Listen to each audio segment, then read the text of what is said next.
Is it crunch time? I think it is. It's not as the crunch time that we probably see when we see a yellow theme going on. Jim White has got his yellow tie out. I don't even know if he does the transfer deadline these days, but who cares?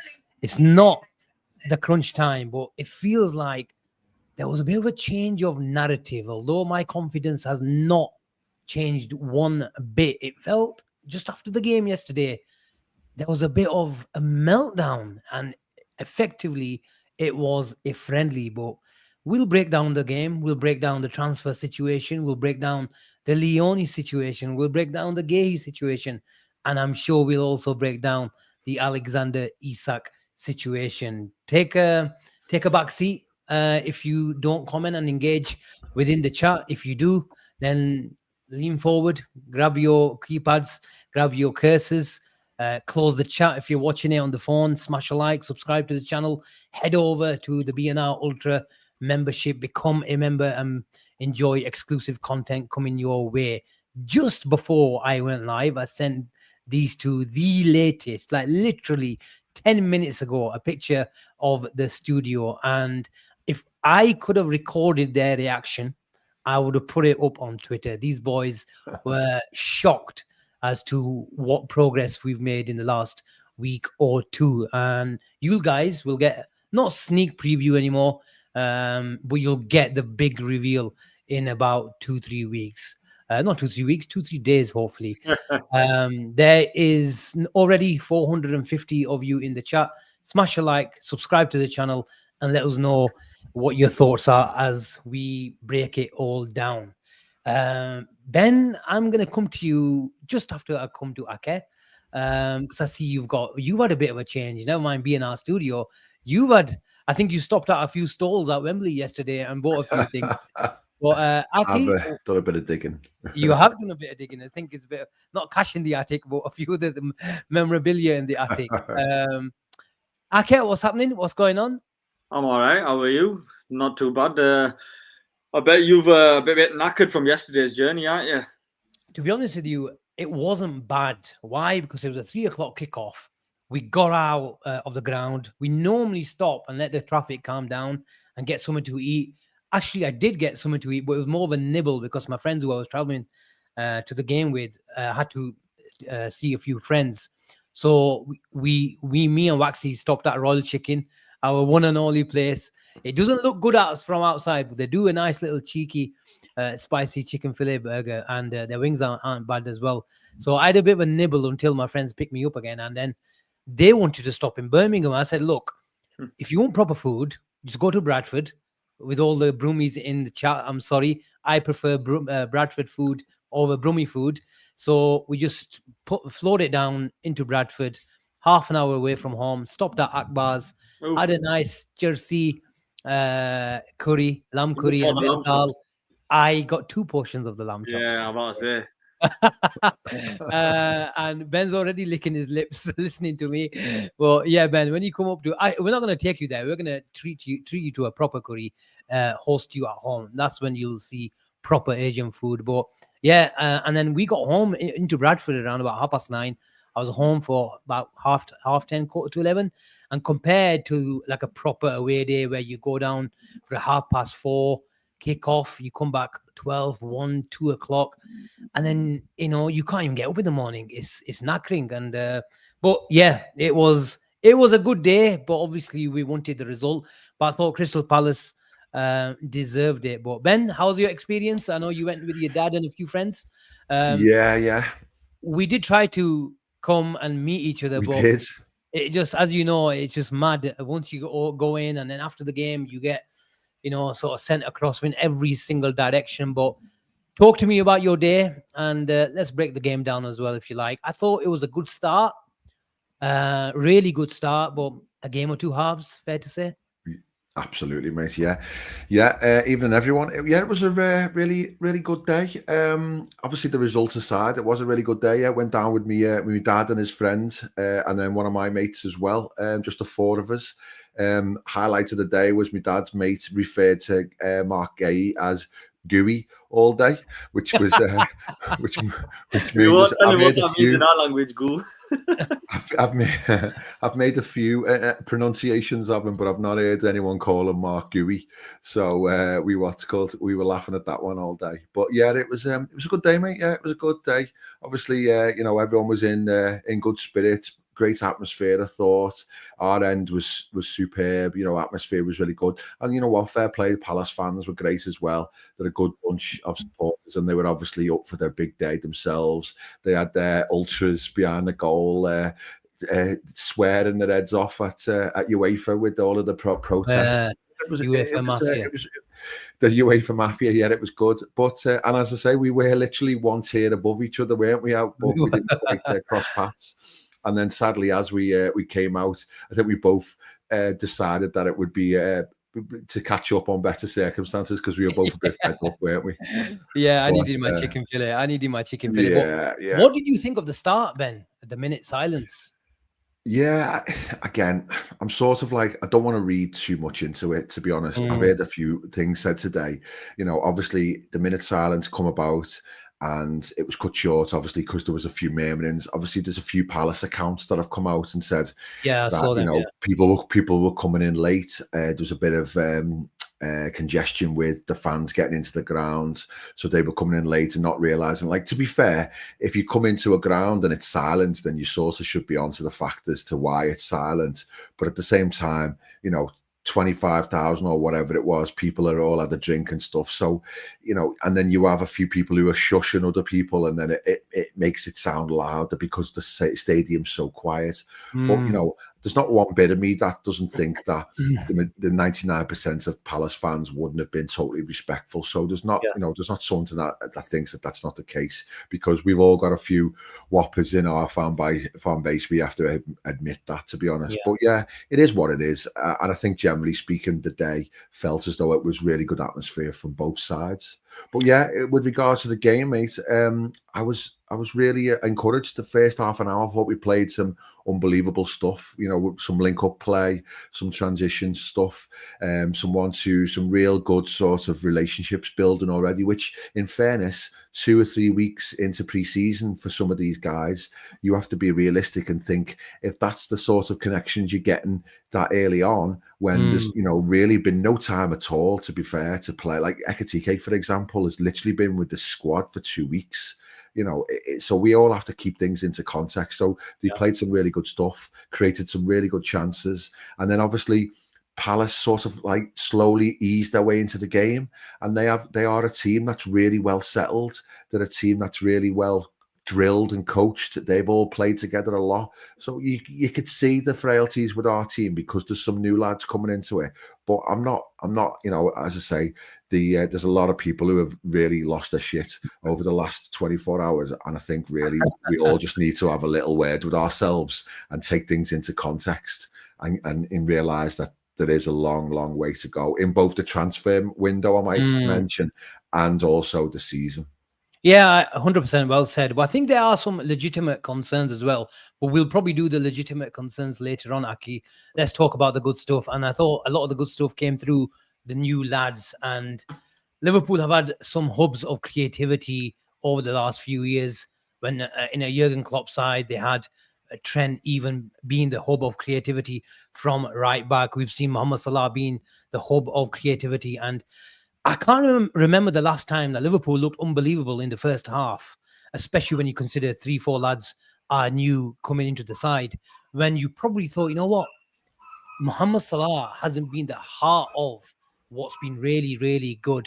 And I think that was a lot down to our positionless number 10, our creative hub, our centerpiece, our focus. Call it what you like, Aki. Florian Wirtz is going to be an unbelievable footballer for Liverpool. And I'm going to stick my neck out that what I've seen in the last couple of weeks from him, I'm not going to talk about his assists and goals, but in terms of who's performed the best in the Premier League, I think this lad is going to get the Premier League's Player of the Year award. He's that good. Yeah, I couldn't agree more. And pardon the pun, but he was flawless. Everything. How long were you sitting on that for? For about 30 seconds, I'm not going to lie. I stole it from someone on Twitter before anyone thinks I can think of things like that on top of my head. I'm not that smart. But he was flawless. He was amazing. You know, for that first goal, the way he links up play, and then even the one where we break and Gakpo misses that chance where he links up play as well with Ekitique. You know, all these little exquisite little one-touch flicks he was doing around the corner. He was just making it look so easy, and so was Ekitique, to be fair, as well as his link-up play as well. It was a joy to watch, but everything was going through Florian Wirtz, or Wirtz, however you pronounce it. And, you could tell, like you said, he was the focal point of creation, and hence why we didn't see much of Salah. Normally, when we're playing, we're always going through that right side, but everything was going through Florian Wirtz. And apart from that little miss that he did in the second half, where he had more time than he thought, he mishit it. He was honestly immaculate, and you can just tell for a lad who's only 22, his ceiling's very high, and I can't wait until he starts, showing teams what he's really about, because he's going to be hitting big assist numbers, if you ask me, because the passes he's playing out to the likes of either Salah or Gakpo and Ekitique, you're looking at a very talented creative midfielder. Ben, he just makes it look so easy, doesn't he? Honestly, he was what I went for. He was the reason that I went specifically yesterday, because I wanted to see what all the fuss is about in the flesh. Obviously, you've seen a lot, read a lot, watched a lot, but a lot of people have been saying that his game off the ball is really, really fascinating, and you saw it straight away yesterday. So it's quite difficult to tell on TV, but when you see him in the flesh, the amount of movements he makes off the ball is genuinely like amazing. And I know obviously we're obviously going to wax lyrical about it because we're biased, etc. But you can see it. You can just see it. He's pulling off into space all the time. He knows what he's going to do before he gets the ball. Like there's a few little things where he done little flicks around the corner, little passes into space. So he does all of the basic stuff perfect as well. So the simple layoffs when you should make a layoff, the 5-6 yard passes when you should, the little gap that opens up where another player, maybe a Jones or a Szoboszlai, would turn back on it and they would play the safe ball or cut inside or go back to the centre back. He finds that space. He puts it through that gap. There was one about 40 minutes into the first half when it got rolled into them. There was like 3 around them, and he just said, "Watch this." And I think it was Will Hughes or it was Adam Wharton. I can't remember. But he turned him and he just did a little jink left, and we were right behind it where because you were a similar angle to me, where yeah. And he just left him for dead, completely opened up the pitch, and we were away 1-2, and we were in. And that is the difference that's going to make this season. You know, there's a couple of situations where we were just away, and you have to caveat the fact that Palace are a really good, solid defensive team. They played a back 5 for most of that game, big physical players. We cut them apart a few times early on. And as I say, obviously it was only cameos, but it was really exciting to see. And Wirtz is going to be brilliant. He's like a snooker player, don't you think, Asim? Like he's not thinking about the next move, he's thinking about the move after. And the last player I seen do somewhat similar to that was when I seen Marco Reus at Anfield live. The way they scan before they receive the ball. They're such intelligent players, you know. You don't scan. That's the word, yeah. He scans. Players don't grow on trees, honestly. Like you guys will see it because you're watching it live. Do you know what I mean? In the flesh. While us guys who are watching it from TV, we don't get to see them type of details. You know, they're such intelligent players. There's a reason players like Toni Kroos big him up so much. Do you know what I mean? They know that his potential is very high.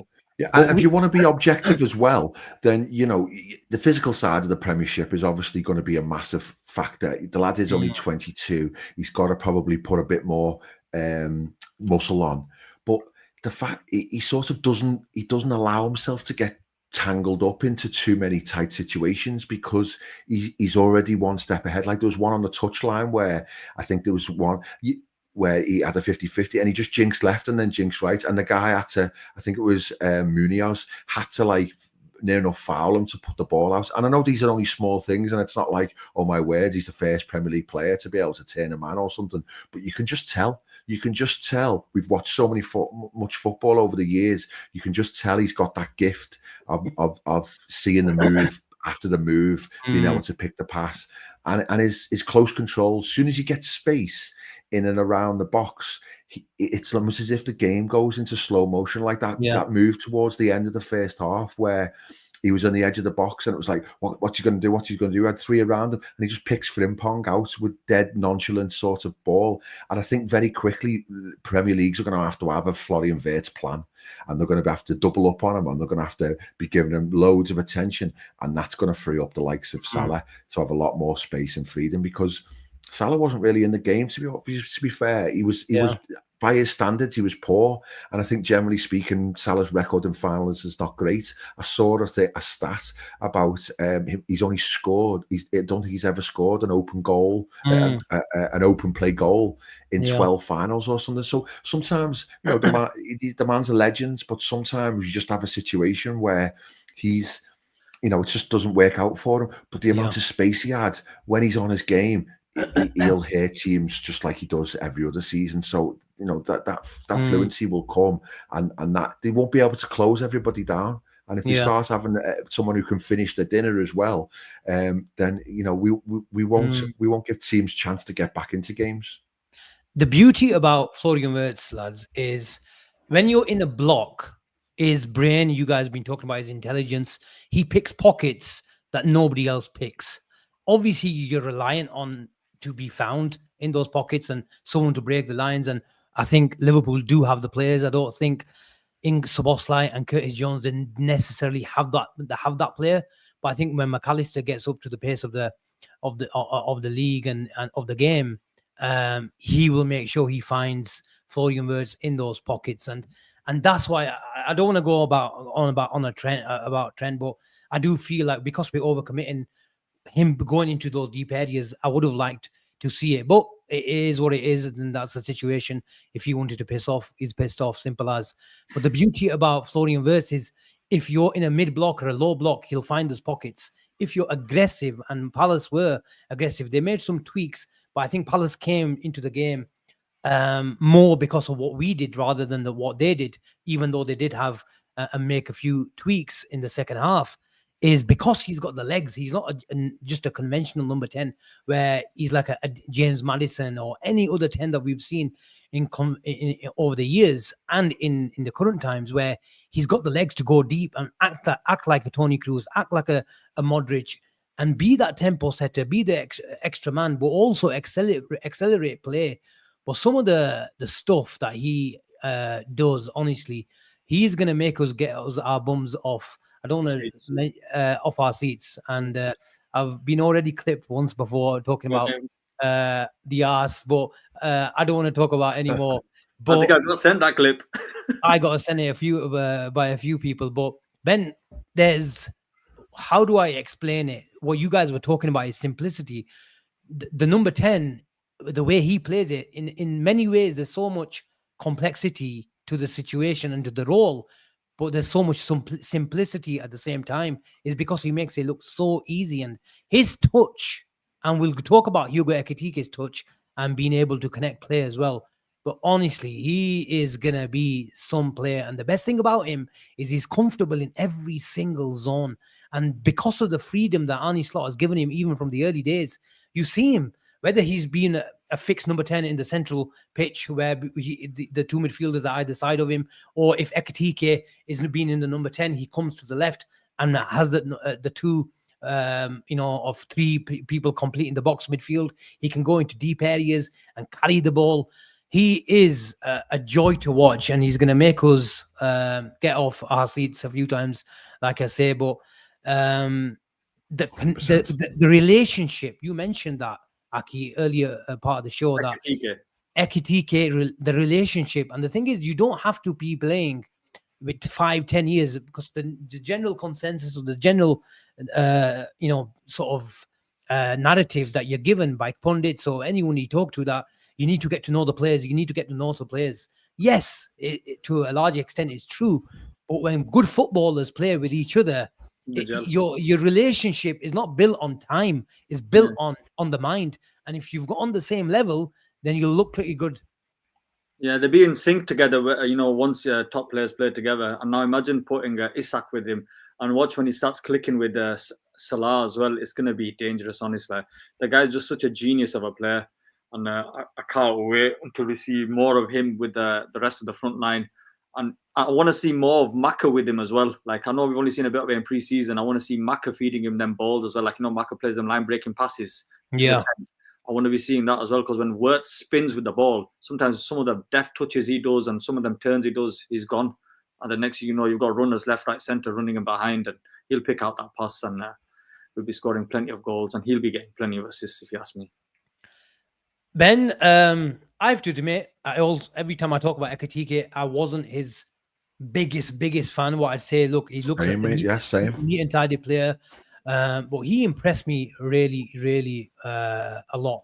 Where his touch and especially there was one moment where he just put a quick one touch around the corner, and I don't know who was running in ahead of space, but Salah. I think it was a flick on Fabrizio about it, and then he replays it. When Gakpo misses it, that chance at the end of that play. Yeah. So, that's right. Yeah, that's right. And the versatility that he showed, I think, was very impressive. Where he came into those facilitating roles in the half spaces on the left hand side. He was interchanging with Gakpo, being the guy who stretched the opposition out wide. So Cody Gakpo can play the number 9 role as well. And again, he didn't look like a guy we've just bought a month ago. And credit to him, he came and he got on with it. And there's a pressure on him at the moment straight away. 1, to start scoring and playing well. 2, he's got the pressure, and every time he looks at his phone, Liverpool are signing Alexander Isak. So there's a different kind of pressure. And the way I think he handled it, and has handled his moves since he came through the door at Liverpool, Ben, is nothing but been brilliant. I couldn't agree more, mate. I couldn't agree more. And if you just take it back a couple of weeks when we were talking about how things are going to play out, you've got to look at the situation and say, I'm pretty sure I said on a show, I feel as though Liverpool have got no interest in Ekitique. And I couldn't have been more wrong, to be honest, because we absolutely were. I now believe that he was one of our targets for this summer. And then the plan was to get him and Isak without a shadow of a doubt, and that's hopefully what's still going to happen. But the fact that Ekitique's come in, and I think the point at which we went for him was obviously when Newcastle went for him. So I don't know exactly when we were going to go for him, but I think the idea is that, well, we've lost Darwin Núñez, we've obviously terribly lost Jota. It's like, okay, what we're going to do? We're just going to go and buy Isak and a cover player. I don't know, a Mateta or another sort of stopgap player. No, we're Liverpool. We want to plan for the future. We want to go and buy someone who's going to be somebody who we can work with and mould. And if we turn him into an absolute worldie and then he wants to move on because he's not getting enough game time, then so be it. That's how it being. But if you're going to come to Liverpool now, you're not going to come and be like a stepping board or a stopgap. I just don't believe that at all. And Ekitique, you're saying like, you're right what you're saying. Every day everyone's saying, oh, well, when's Isak coming? And he must be thinking, well, I'm here. Even as captain said yesterday, well, we need another attacker. So that must be tough knowing. Imagine if Van Dijk and Konate are playing week in, week out, and all it's been saying is we need another centre back because we haven't got enough quality. That wouldn't go down very well. So the reality is, I do understand Van Dijk's frustration, but at the same time, I think there's huge credit needs to be given to Ekitique. I thought he looked superb. He drifts in and out of the game a little bit at the moment. I think it's still early days for him. Understandable as well. He did tire a little bit, but his touch is superb. He runs with the ball. He's powerful. He looks a little bit ungamely from that, but he does glide as well. And he has got a really nice touch. He's a different sort of profile striker, but he's definitely going to be somebody who can play off the left as well, because he's going to have that ability to be able to cut in. And what he did yesterday with his goal, that's exactly what he has the ability to do, playing off the left for us in the future. So he's going to be an option through the middle and off the left, maybe even deeper, dare I say. But I'm really impressed with him, and I think he's going to be a huge asset to us this season. Huge asset, Aki. I was talking about the pressure that he's got with Alexander Isak on the. A lot of people are saying it's over, but we'll discuss Alexander Isak shortly.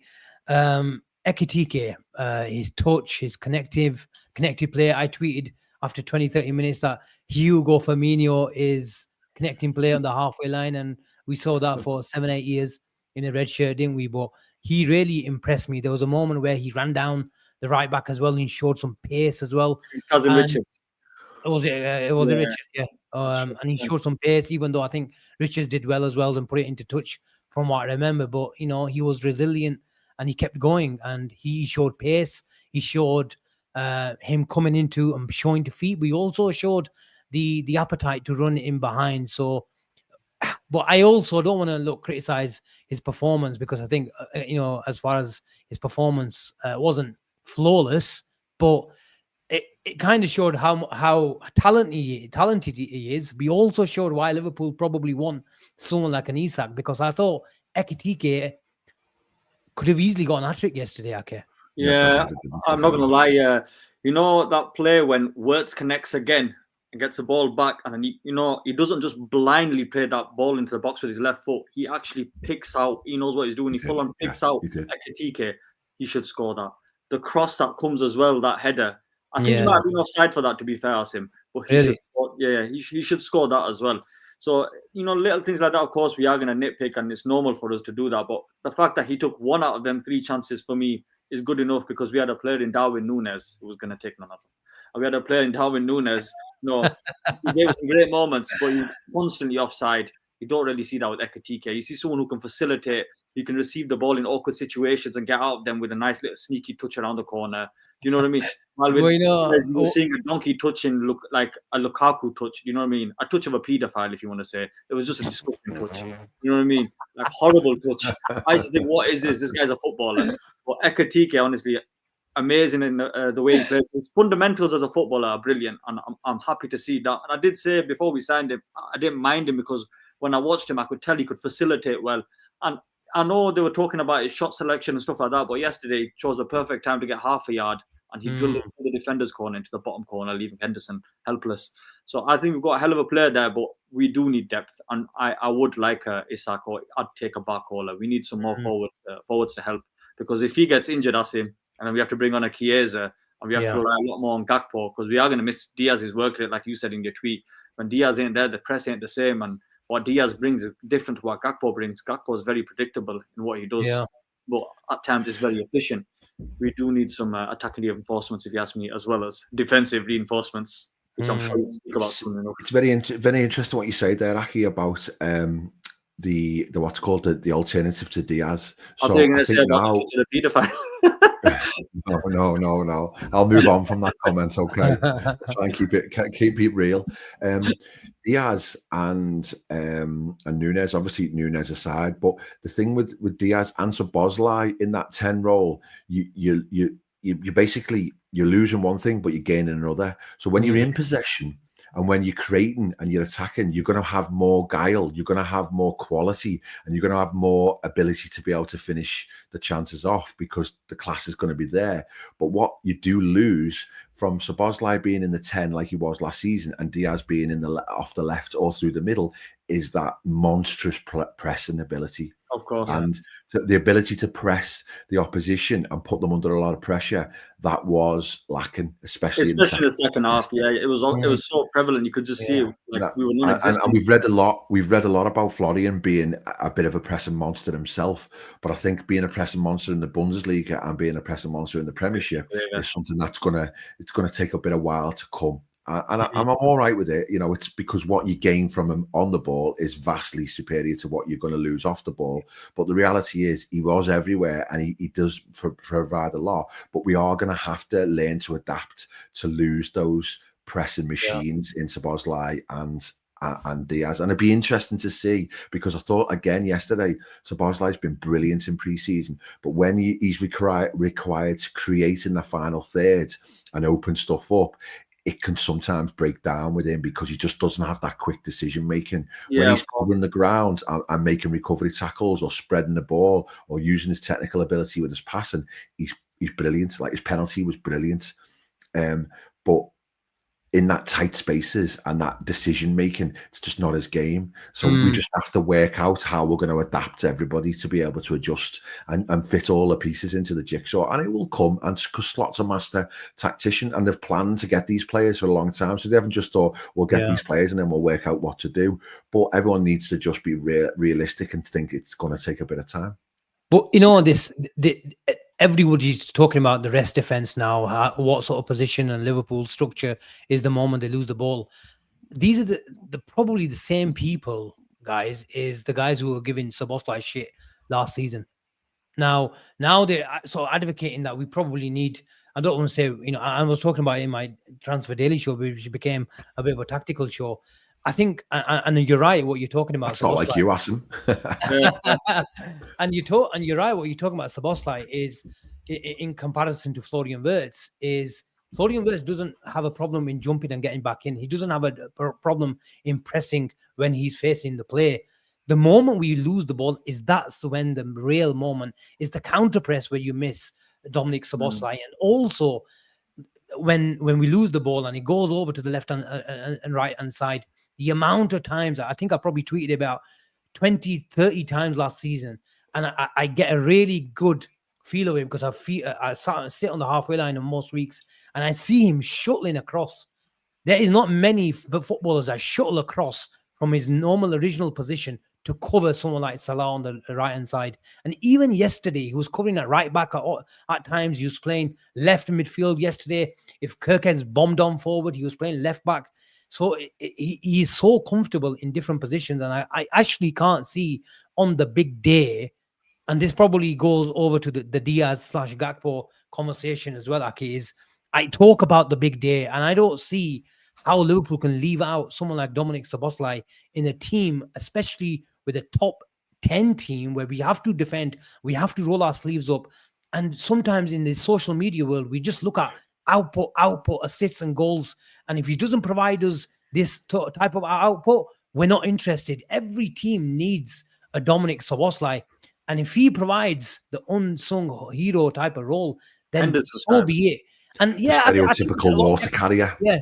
I think he's a lot better technically than Hendo, but you do need someone. I think maybe because we've lost Trent Ake, that he's trying him in deeper areas because we do miss Trent's deep progression from a standing point. And maybe it's Dominic Szoboszlai, and this is the reason why he's tried a few right back shifts, a few stride, and it's probably down to the fact that McAllister hasn't played or he hasn't been fit enough to start the game. But there will be times where I think this season, at the end of the season, we're looking at Dominic Szoboszlai, where he's played 3, 4, 5 different positions across the season. And if it does, and if he means he's in the team, then I don't care. Yeah, of course not. Like you said, his physicality against the likes of Arsenal or Chelsea, where their midfields are stacked, especially with physicality and technical quality, you do need someone like Szoboszlai who can get stuck in, who can cover ground when you're getting caught in transition. The amount of times we've seen last season where we're getting caught in transition and Sobo's the last one running back and he's won the ball back for us. You can't expect that from Wirtz. Like you said, he's fine when he's pressing on the front foot, but once they've gone past him, he hasn't got that running power that Szoboszlai has to get back. Szoboszlai is like a beast, honestly. And you've seen it plenty of times yourself live. He covers ground. When he covers ground in front of you live, in front of your eyes, you see it, it's different to watching it on a TV screen. He's an absolute specimen, up and down.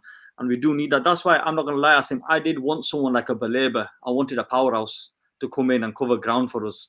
But obviously we can't have everything, can we? So we have to make sure that will be fit. And I'm sure he's always fit. He's always available. He will, and I agree with you. He'll be playing way more than people think. Sometimes we might not see a Maka or a Grav. Well, I think we'll see Grav. Sometimes we might not see Maka. And that's crazy because Maka's such a quality player. How can you drop him as well? But it's good to have. Do you think we'll see Szoboszlai on left of the front three? No. I think we haven't seen it so far. Yeah. But I'm just trying to think where can we get on. He used to do it for Leipzig, I'm sure. He's played in many positions for them, even on the right side. He's played there as well. No, he's left for Hungary, doesn't he? Yeah, I don't think he. I think he can do a job, but you don't want to play him there. I think you'll see Wirtz starting on paper at left wing before you see Szoboszlai start there. Well, okay. Yeah, I do as well. Yeah, with Salah and Isak up front. Because I think the idea is Dominic Szoboszlai will press, he'll shuttle across on the big day away from home. And then you on the ball, if you look at Florian Wirtz, although he does go all over the pitch, is generally in that left half space, isn't it? And that is the zone that he'll occupy in possession anyway. Let's go to Gakpo. Every time I talk about Gakpo, I don't like talking about Gakpo and saying, look, I told you so. And I'm not going to say I told you so just because of one game, and which is effectively a friendly as well. You guys know my opinions. I think Gakpo is a really good footballer. I don't need to repeat it, but I just don't think he's Liverpool starting quality. I think he's more of a player that you can play at Anfield, where you have more control, where his ball striking ability is very, very important. Left foot, right foot, generally right foot when you're pinning in teams. He's got that back post header through the Salah ball that is very, very integral to how to beat a block, low block. But away from home, I'm concerned, and I have to give him a bit of a defense as well. That I think the Arnie slot structure after 60, 70 minutes didn't help him. He was expecting him to press and then travel 60 yards to track Muniz, who was flying on that wing as a wing back. So, but a lot of people messaged me today, believe it or not, saying, Asim, you were right about Gakpo. I never said Gakpo is not good enough for Liverpool. I never said he's not a really good player. I really like Gakpo, but I just don't think he's elite. And when you have to defend, and I keep repeating this, against the top 10 opposition in the Premier League, where you go to Bournemouth, you go to Palace, you go to Villa, where you need to roll your sleeves up back here, although he's improved, but that natural trait and awareness is not of someone like a Sadio Mane or a Luis Diaz. But this is what we have to strive for. If we want to be the best, we have to look at these guys at bringing elite. If we're looking at the elite levels in the number 10 area, in the right back area, in Alexander Isak's area, we've just bought Ekitique for 80 million and we're still striving for the elite forward. So why can't we do it at left wing, especially when you let someone like Luis Diaz leave? I've been crying out for a direct replacement that combines the two profiles. But it looks like, and I must admit, that Liverpool are not going down that route. Is that a concern for you? Yeah, it is, because you don't want to lose someone like Diaz and not have someone who can replace his work rate and, you know, what he gave to us on the big games, that graft that he put in, like he said, by rolling his sleeves up and getting messy and following the fullback all the way back. The likes of Gakpo, they come in clutch when you're playing in comfortable games. Like, I don't mean in a bad way. Games that, you know, on paper you're looking at thinking, you know what, we should win that game. Start Gakpo at home, he'll be good enough. And don't get me wrong, Gakpo also came up with some big moments last season as well. The equaliser against Man United when he sold the later sausage, sent it to top bins, and then you've seen it against Brighton when he scored an integral goal to equalise as well. So of course he's played his part as well, but he's not elite. We know he's not elite. He's 26. He can obviously, of course, he can improve. But to me, he's someone who's good to have as a squad player, and he's a great player to bring off the bench or start in certain games where they're not dead rubber games, but they're not the most important top 6 games. Like, you prefer seeing Lucho in these top 6 games. So I'm hoping we can get a left winger, but I don't think we will, Asim. I think we'll get Isak, and it will be a bit of like, how do we make this work? We've got Ekitique and Isak, and I know they can both, you know, interchange and move over to the left here or there when they do it. They're not on positionally, they're not left wingers, but when they're playing that 9 role, they do pivot to that left side. But we need a proper left winger. So what do you do then? Are you going to throw Rio into the deep end and hope he swims? I honestly don't know. So I'm wondering what they do, but it's going to be Rio probably, knowing a 16-year-old probably needs a, what do you call them? Some floaters at the moment if he's going to throw him in. But that's what I'm saying. It's going to be hard. Go on, sorry. Carry on. No, I was going to say, I find it crazy as well. I do think, like, I seen in the group today, someone posed a question: would you rather have 2 centre backs and 1 forward, or 2 forwards and 1 centre back? And I chose 2 forwards, even though I know we need the centre back issue is crazy as well, because I believe we do need a winger. And as much as we want Isak and we do need a player of Isak's quality, we do need a left winger, like for Diaz, or someone who's versatile enough to even play on the right side. But even for Fana, as good as he is, a young lad, we need someone a bit more ready-made. And I can't see us signing a ready-made left winger as well as Isak. We're going to have to set for one or the other.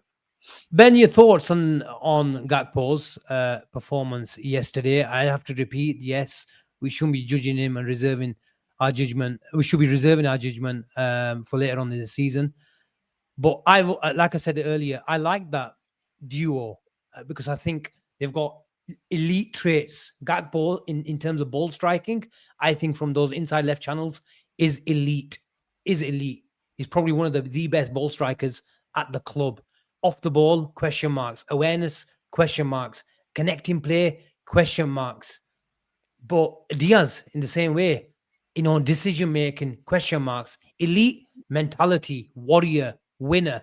Combine those two players, and you get the performances that we got both from both players last season. Now that Diaz has gone, I want Gakpo to get support, and this is the reason why I'm concerned. Where I just don't see Gakpo has got that, and Liverpool, and I'm probably getting the answer from the manager and the club saying, okay, we don't see that. We've got Rio to give him a backup. We've got Szoboszlai who can do a job. We've got Wirtz who can do a job. And we've also got Ekitique, maybe, even though I don't like it on paper, to do a job there. After seeing what you saw yesterday, where are you at?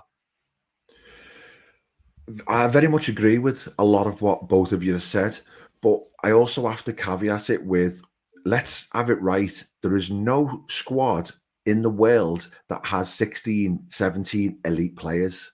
It doesn't exist. Most top teams have 2 or 3, or maybe at a push 4 or 5 elite players. We're similar. If you look at what's called Arsenal, who probably be our biggest challengers, they've got Saka, who's elite. They've got they've got Odegaard, who was elite. You look at each of the teams in the Premier League. Man City got 2 or 3 elite players. Doku's not elite, but he's a very good squad player. Gakpo's not elite, but he's a very good squad player. And you can't have 16, 17 elite players. It just doesn't happen. And Gakpo isn't elite, but that's okay, because what he offers you is perfectly acceptable. He has really good numbers. He had great numbers last season. And ironically, we're talking about some players like Szoboszlai who do a huge amount of work off the ball, water carriers, contributors, etc., but don't have the output and the numbers. Ironically, I'd say Gakpo is probably the reverse. He does actually give you the numbers, but he maybe doesn't look as good on the eye sometimes, and his link-up play and his movement or his ability in the very, very, very difficult elite situations. Sometimes my biggest thing with Gakpo is that he can chew the ball a little bit too much. He'll chop and cut inside once too often, almost as if he's like, I need to be the one who gets the goal here because I'm constantly having to prove myself. There's a few times when the right ball has been, like it was one in the pre-season friendly when the ball across the box was the elite pass, but he went for goal because he wants to be the one who's contributing, and maybe that's a bit of pressure in his head when he's thinking, you know what, I've got to contribute, otherwise I'm not going to be part of this team. But as much as whatever people think, I don't think Diaz was elite either. I think he's a really good player. I don't think Diaz is elite. But together they were perfectly sustainable. So it's almost as if like we don't necessarily need an elite player, but we just need somebody of the quality or standard of, and Diaz really, that then allows you to carry Gakpo to the point where it's almost as if like you either have 1 10 out of 10, an elite winger, or you have 2 6 or 7 out of 10s in Diaz and Gakpo, and we're in a situation where we've got 1 6 or 7 out of 10, and then we've got nobody else really. We've got a Rio who's a young kid, and then you've got a couple of people who are going to be shoehorned into this position, and it doesn't really feel comfortable or right on paper. But that's okay, because things just find their feet a little bit. I think it's difficult to say we'll have we want 2 options in each position, but the reality is sometimes you just don't get that. And if someone says to me now, you can go and have an elite left winger like a Rodrigo or a Barcola, or you have Isak, I'm taking Isak all day long, because in the real top games, your front 3 will be Wirtz, Isak and Salah, and that will do me just fine.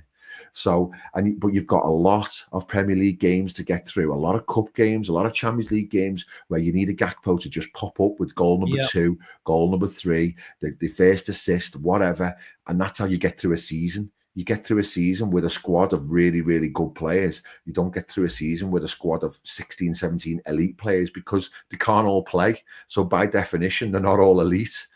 Sorry if it sounds like I'm just, speaking like the obvious, but I think we all just need to calm down a little bit and realize that you can't just expect to have a worldie in every position and then someone on the bench to come on and be that otherworldly, because no team is made up like that, unfortunately.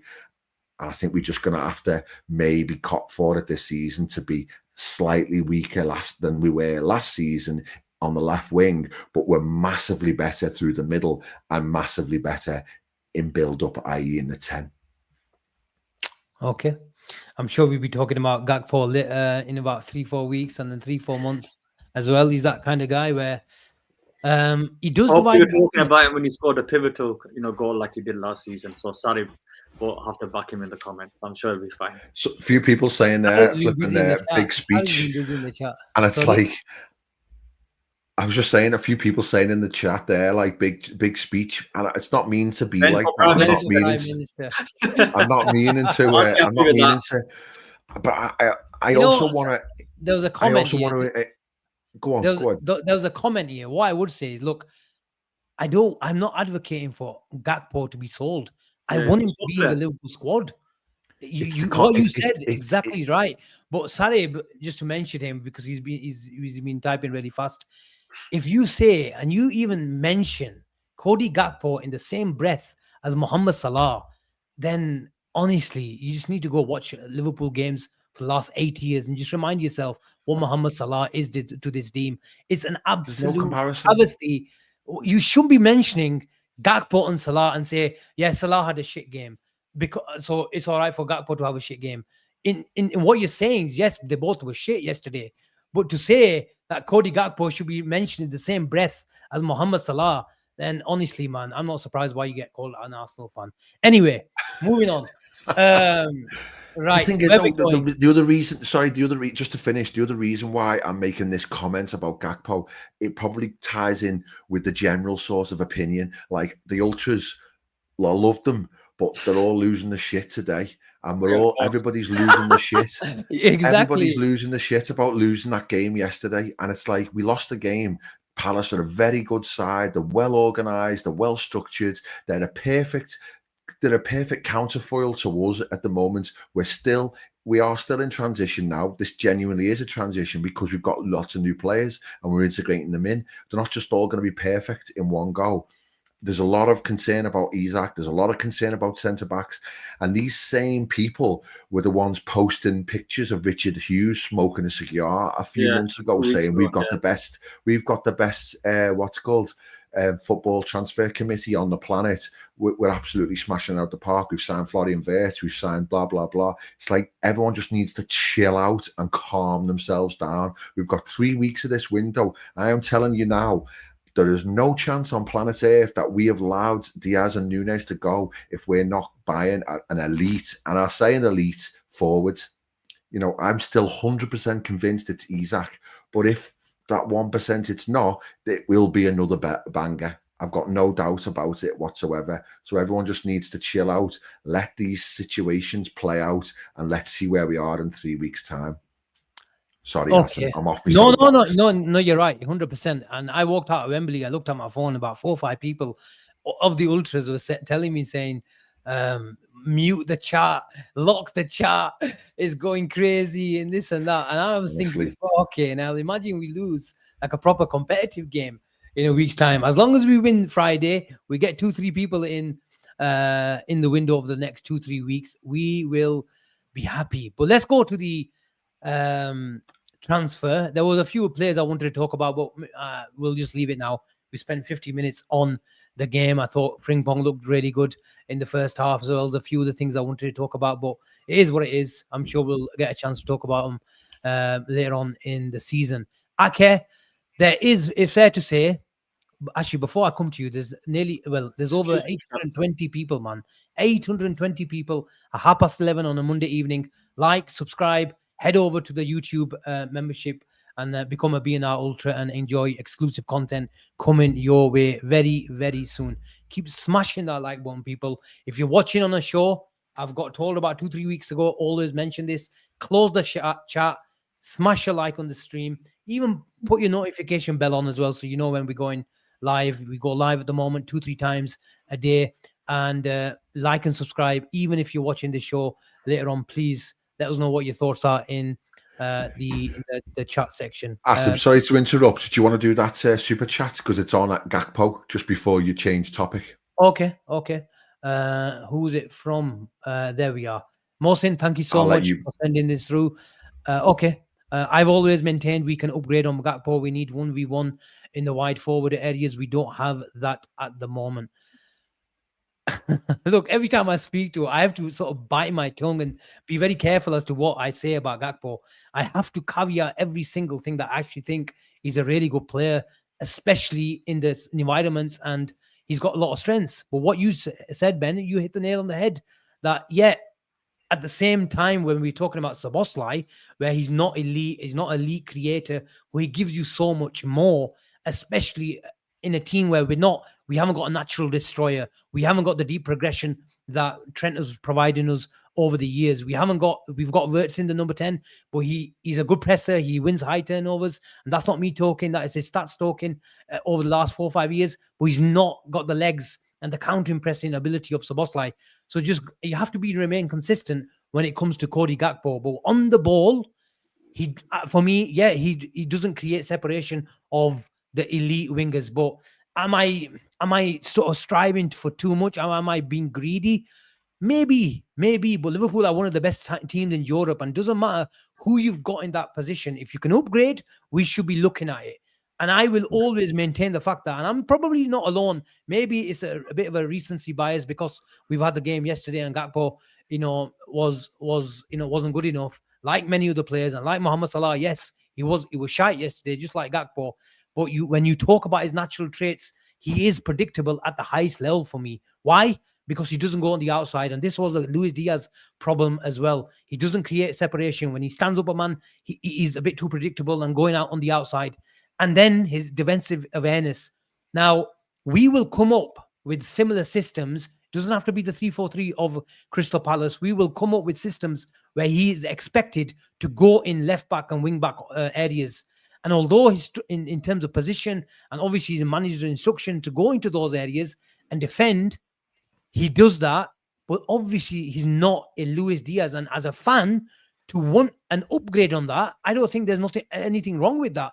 There's no agenda. There's nothing personal against him. If he scores, I'm the first one to jump out of my seat because he scored a goal for Liverpool. And as a Liverpool fan, that's all we want. We want the best for our team. And if you want to go and beat the likes of PSG, then we have to look at in every single position that how we could improve. And you mentioned a point which is valid, where when we're coming up with the best teams, the fact that you think Wirtz should be starting on paper at left wing and Isak and Mohamed Salah, that tells you effectively what you think of Cody Gakpo as a player, where on the big day, you're replacing him.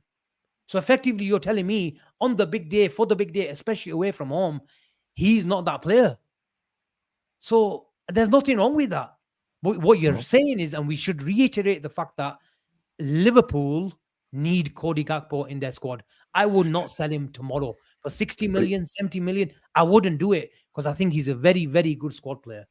He's more than capable of coming on that big day and scoring the winner as well, isn't he? And that's what it's all about. 100%. Absolutely. What we're crying on about now, Aki, is the strength of depth in the defensive line and the strength of depth in the attacking line. And if I'm sat here saying we should be selling Cody Gakpo, ridiculous, stupid. What I would say is bring in a Bradley Barcola on the left wing as well as an Isak. Yeah, I'm playing Football Manager. Call it what you want. But this summer, do not rule anything. Liverpool can play and buy £200 million signings, and they can do it on the third occasion as well. That's my view, and that's my energy towards the Liverpool transfer. Is that a feeling or just a view? Got your money's worth. That super chat there, didn't you? Oh yeah, I actually forgot it was a super chat, but thank you so much. You got another one. No more Gakpo talk, boys. Selection Yeah, as ever, supporting the channel. Asim requires elite acquisitions on all areas, and for said acquisitions to happen in one video, the baby steps. There's always next summer. Yeah, look, 100%. But if we'll be talking about it this summer, we'll be talking about it this window, and if we don't get it, then we'll talk about it in January, because that's what fans do. They always want shiny toys, and more. We've got a few shiny toys this summer. We want a few more. City, thank you so much. A teenage centre back after pre-season in convincing. Not gonna lie. Let's go to Leoni talk. Aki, where does this leave Liverpool in their search for Mark Gahey? Do you think Leoni was always that kind of guy where it's a separate case for someone like Euro coming in and we lost out, someone like Huijsen coming in, we lost out? Or do you think it's basically putting a bit of pressure on Palace saying, look, lower that valuation or we press the button on Leoni? Or do you think we're getting Leoni and then we're waiting for Crystal Palace to blink late on in the window? What is it? I don't believe I'm a bit. I have to agree a bit with City here. I can't see us bringing a What did he 70. say? I Say that forgot. again? What did Yeah. City say? Okay. In the centre back after yeah, I have to agree with him. Don't get me wrong, this Leoni could go on to be a phenomenal talent. But right now, what we need someone who's a bit more established, Premier League proven. I mean, we all like to hear them words. I'd love to see a Gay ahead of that kid because I know Gay can do it in this league. I know Gay's availability is quite decent as well. He's 24, so he's still got time to grow as a centre back as well. So I'd prefer to see Gay over Leoni. But I wouldn't be surprised, like you said, if we do snap up a Leoni now and maybe in January we come in with a bid for a Gay, and all of a sudden maybe our centre back options are looking a bit light, or just in general we'd be a bit opportunistic and say to Palace, we'll throw you 20 million. In 6 months we know he's going to go for free anyways. You might as well give him to us. But I still think it's more of a negotiation tactic to get Palace to kind of fall. That's what I think personally. It's more of a negotiation tactic. Do you think we sign Leoni then? No, I think we sign Gay. Wow. Mr. Aki. No, because Asim, it is underwhelming. Don't get me wrong. If this kid turns out to be you're going against Romano's prediction here, by the way. Yeah, I know. I'm not saying I know better. It's just my hunch. I just think. Yeah, of course. I just think, unless this kid turns out to be like a Huijsen or a Euro level type of talent, fair enough. It is what it is. I don't mind that. But he might not turn out to be that. He might need more regular football right now. He might need to be at a team like no offense, a Bournemouth, a team where he gets to play more and the pressure's not the same. A United where they're in complete disarray. And no matter how bad you play, you can get away with how bad you play because you're Man United at the moment. You're trash. So it might be one of them reasons where, like, I can't see who's signing because I can't see him playing that often. And you don't want to see this kid getting thrown into the deep end when Konate gets injured and Gomez, who's always injured, isn't available. And then we're having to play a big game against the Arsenal or a Chelsea, and you've got a 17, 18-year-old there playing against these top forwards. And if he turns out to be a hell of a talent, fair enough, so be it. But I think we're going to go for Gay, Asim. It just makes more sense to bring a Gay, a 24-year-old, because we still don't know about Konate's contract situation as well. Is he not going to sign? Or like we said before, don't be surprised if we sign two.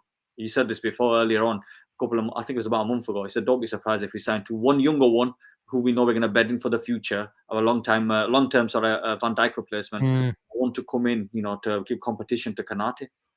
Ben, this is the reason why I tweeted about an hour ago saying I still predict Liverpool will sign 3 players from today. Now, asking me what those players are, I'll say Isak.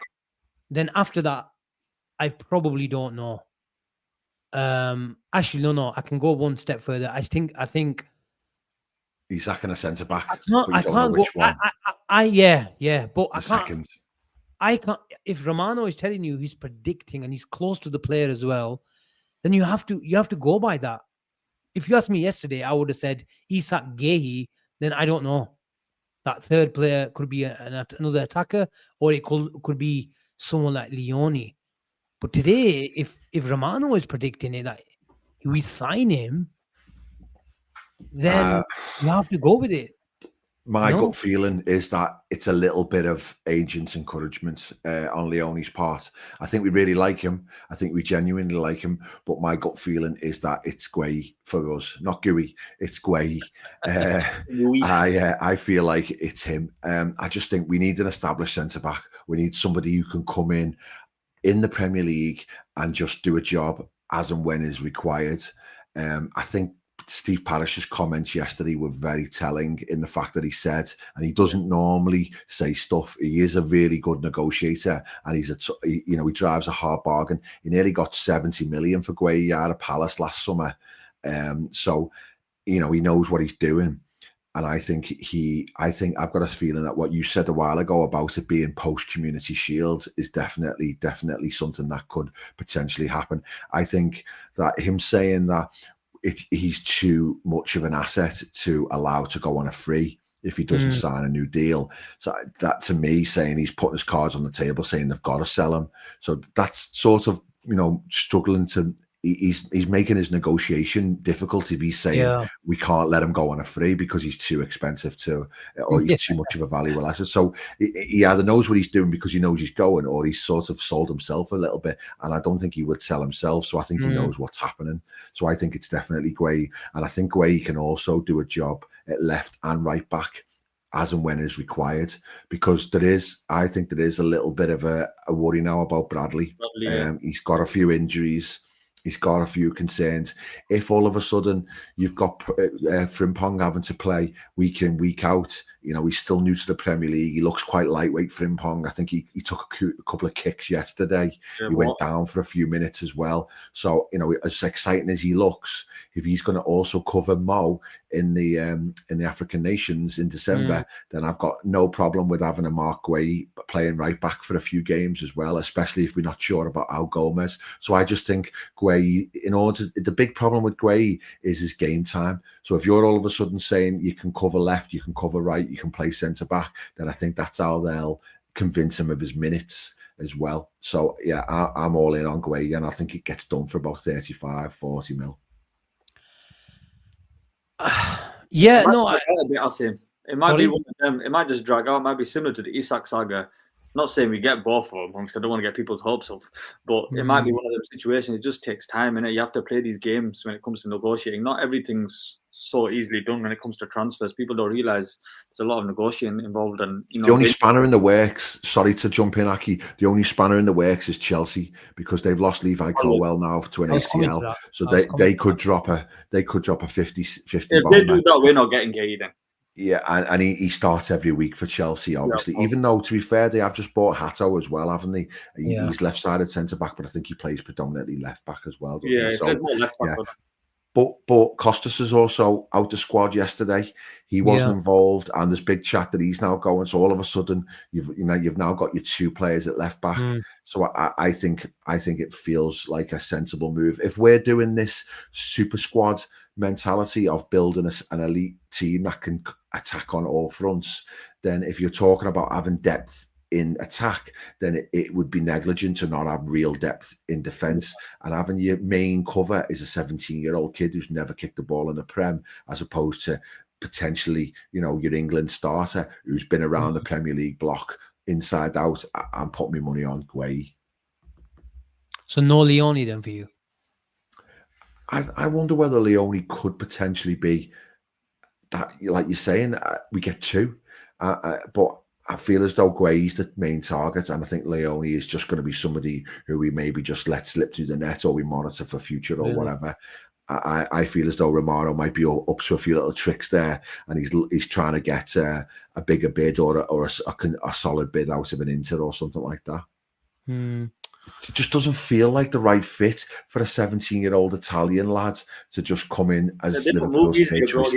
What if we're looking at the situation with Gueye? Palace want to sell. We don't want to pay £40 million, but there's 10-15 days left at the end of the window. So we've only got 3 centre backs, and there's question marks against at least 2 of them. So high stakes poker, isn't it?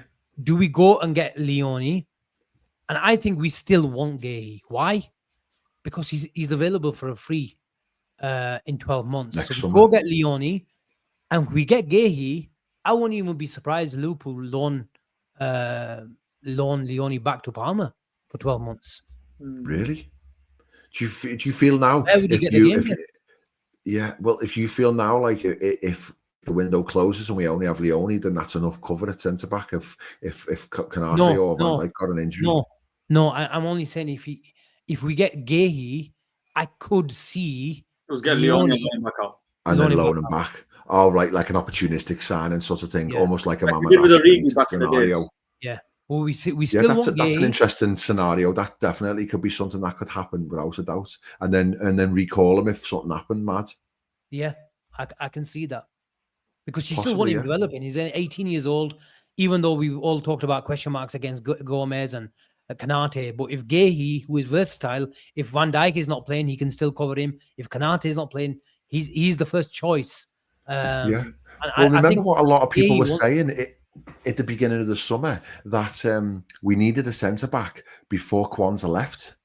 Yeah. So the argument Yeah. is, once Yeah. Kwanzaa left, we need two. So Yeah. it's perfectly plausible what you're saying. Yeah. Okay.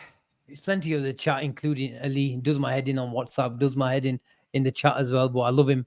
Speaking of Asim, Who's this? Speak on Isam. He's not. He means speak on Isak. no, don't worry. Tell me as to what's happening. You guys been talking about a meltdown after the game yesterday. There's a bit of meltdown wherever you look, and many people think Alexander Isak and the saga and the chase for this unbelievable striker is over. Aki, are It's you not. in that boat? No, Asim, I said this before. It's going to be a saga that drags out, and I hate repeating myself and sounding boring, but it's going to be something that takes a while until you see Newcastle not sign two forwards. Forget one; they need to sign two. Once they sign two forwards, then you might see things move along.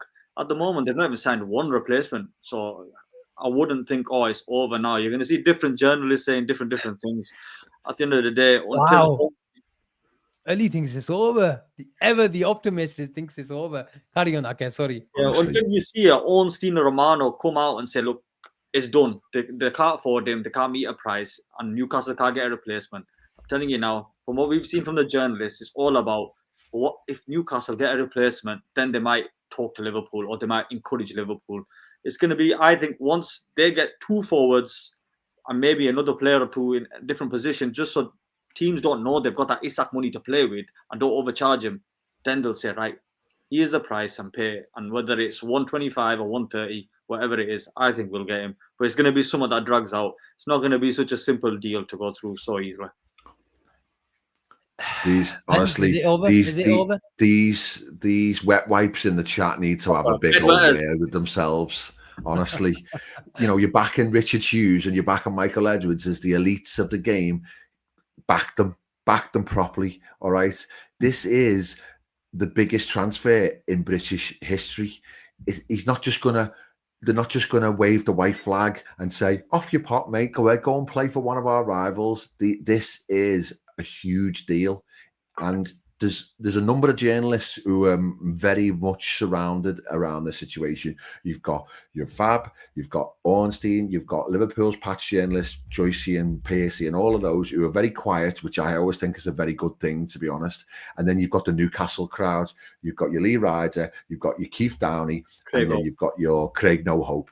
All right, but he gives us a lot of hope. All right, and each one of them are dropping little notes and messages every day of the week. And today's big drop from Keith Downey was, it looks more likely that he's going to stay because Newcastle can't sign a replacement. And yeah, they've been trying to sign a replacement for the last 2 months. So I keep saying it. If they really, really want to keep Isak, then don't sign anybody, or don't try and sign anybody, and just sit back and let the window just run down. But they're not doing that. They're trying to sign players. They're trying to sign, and they will sign players. They will get somebody eventually. It's just that they're trying to get somebody who they really want. I think if Isak was going to stay, it would have happened a long time ago, and it hasn't, because he's not staying. Yeah, Asim they would have come out and said he's not. It's not happening, and our side would have come out and said it's not happening. But the door hasn't been closed, and until the door's closed. But do we need to draw a line somewhere? Yeah, we do. Yeah, I absolutely do. Yeah, there will be a point in the next. That's why I think there will be movement in the next week or two. There will have to be a point when we do pivot. Yeah. I know we've only got 3 weeks left. Rattling. They're already dying. No, I agree. I thought you were going to say movement in the next couple of days, Ben. Yeah, no, I do. I think it will. It might go to the wire, and I think the more and more the thing. I think if Sesko would have gone to Newcastle, then it probably would have happened already by now. So it is one of those situations. We had people at Porto game tonight looking at Samo. He scored 2. Yeah. And what's it called? Craig No Hope said that they quoted 80 million for him, and they're like, no, they said that's too steep. Wow. So no, it is what it is. But they know they've got Isak on their hands, who does not want to play for them. And Eddie Howe said, his own words were, I don't want people who don't want to play for me. It's like, it can't be more clearer than what it is. this will get done. I'm sure of it. And if I'm wrong, I'm wrong. You know what? Who cares? But I'm convinced that it will get done because everything's been lined up for this to happen. And if it doesn't, I said to you, we'll get another belter. You've got Van Dijk coming out saying we need another striker. You've got him saying at the beginning of summer, watch this summer. This is going to be a big summer. So it's like everyone just needs to just chill out and just hold the nerve. All right, because if you want to mix it with the big boys and you want to go in for the serious players, we could have gone and got a Mateta for 40 million a few weeks ago, and we would have been like, oh yeah, we've got 2 strikers now, we're sound. But we're going in balls deep for the big man. So, and it's like it takes time to get it sorted, and it's a delicate situation. So it will happen. I'm sure it will happen because this is what the plan is. That's the plan. And it's funny you mentioned that plan. I tweeted in the morning that I do not believe, Aki, that Liverpool will go and let go of Diaz, Nunes. And I don't give a crap that how many people said, oh, yeah, Nunes was leaving anyway. Yeah, no, he's leaving anyway, but he's still a number 9 and he's still a body. And with the tragic situation of Diogo Jota's situation, we need depth and quality, and I don't believe Liverpool allow Diaz and Nunes to leave if one, they didn't have proper assurances and maybe some sort of acceptance or knowledge, that's the right word, from Newcastle's side that they are willing to let go of their prized asset. And I think Liverpool will get the deal done. My confidence, a lot of you, it saved me replying to every single message on Twitter, is my confidence has not wavered one bit. I still think Alexander Isak will become a Liverpool player and in a red shirt this summer, this window. So let's see what happens. I think we're waiting for the right moment. It was always about Newcastle for the last week or two, and it still is, because Liverpool need to know that signal. They need to know that this is the right moment. I have many times on record said that Liverpool have made a bid, and it's interesting to know. I tweeted a couple of days ago that I think Liverpool were looking at around £110 million and add-ons, and maybe take it up to 120, 125. If it goes up to 30, I don't care. If it goes up to 140, I don't care. But Alex Crook came out with something similar today, that he believes Liverpool think Newcastle will accept that. Now, why didn't Newcastle want to talk is because I think they may have knowledge, the fact that at that time, where I think Liverpool did want to send a bid and lowballed them in Newcastle's perspective, but Newcastle gave them a really stern no, is because I think they probably realized that we're going for Sesko, but the player's preference is Man United. So we're in no position to let Isak go or even talk about Isak going. And maybe they wanted conversations with him. They knew Liverpool are going to come back. But I think Liverpool have now publicly given them space to go and do all their work and get those signings in, and they need to fucking move their ass, because and the 110 bid gives us loads of breathing space as well, doesn't it? To move up. If we'd have gone straight in at 120, 130, then they're rejecting it. Then all of a sudden you are getting closer to 150 to strike a deal. If you go in at 110, then you've got where we want to pitch properly is probably around 125, 130, then you can get up to that point from 110. Whereas you're already at that point, you've got no room to maneuver if you start off at that bid. So that's the reason why. And I think that's like the fact that it was rejected before it was even in almost felt as though it was like preconceived plan. We put the formal bid in to just show everyone that we're serious and that this is not propaganda. And then Newcastle reject because they're in the middle of trying to sign a replacement. And that's still the case. Yeah, 100%. And maybe Liverpool thought, okay, they're trying to sort out. Yeah, we've been talking about sending them a message. We don't want to go anywhere near £150 million. And look, I can see where people are coming from, where Liverpool have given them a bit of space. What they do want to do at Newcastle, if you're in Newcastle shoes, where you're still talking to Liverpool, and if you're not defiant in your stance, and then trying to imagine Newcastle entered negotiations, Isak will probably be a Liverpool player. Newcastle probably got a few signings through the door, but one reason or another, because Brentford had to rely on a few other moving parts to get Visser in. But we've seen over the last week or two that they are progressing on that deal. But imagine Newcastle entered talks. They're already going around Europe, the Saudi tax, the Premier League tax, then the Isak tax. So I think they told Liverpool, listen, chill the hell out. You have to come out. And I think there is some really good relationship, despite what people say of, the articles that they write. Liverpool are really pissed off Newcastle and this and that. I think that was just complete nonsense. There is a really good relationship behind closed doors between Liverpool and Newcastle. I've been talking about how Richard Hughes and Michael Edwards work. They don't just work for today or tomorrow. They work even for the next 6 months to a year. And if we have to knock on Newcastle's door once or twice over the next 3-4 years or 5 years time, then they won't want to burn that bridge. So let's see what happens. We're all confident. We all need to calm down. Like you guys said, that it's a big, massive deal. And what I would say is Liverpool probably thought they had the time, if you just rewind the clock of 2 weeks ago when that initial bid went in, to start at 110 million pounds. And if it took 2 weeks to get to 130, then we've saved 15-20 million pounds, where Newcastle publicly were branding out, putting that number out.